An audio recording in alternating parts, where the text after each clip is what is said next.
I'm back. So if you remember earlier, I told you about this stuff. It's called dielectric grease. This stuff is super important. So what it helps you, your ignition coils and your spark plugs to do is to get that spark traveling correctly.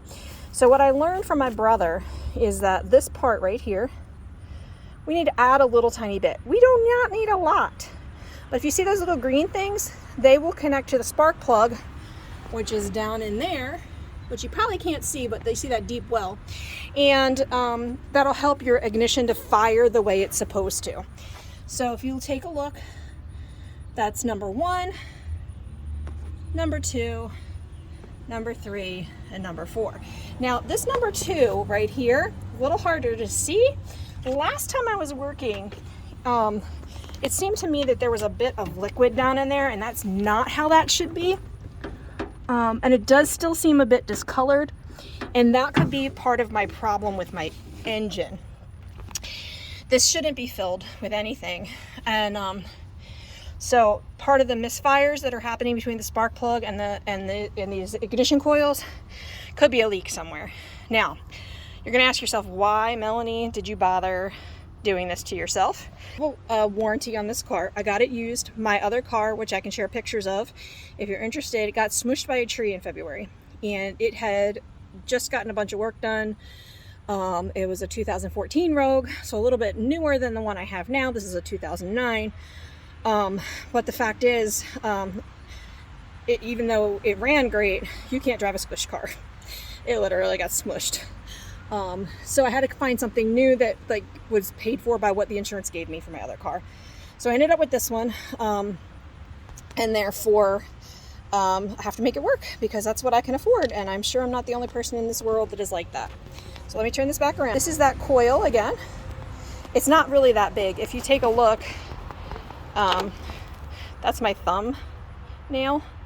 So really it's only that big. You only need a little bit of this grease to go into this part. I wish I could position this to show you. You only need about as much as your pinky nail.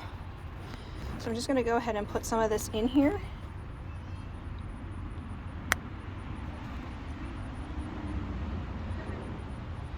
And like I said, this just helps to conduct the electricity.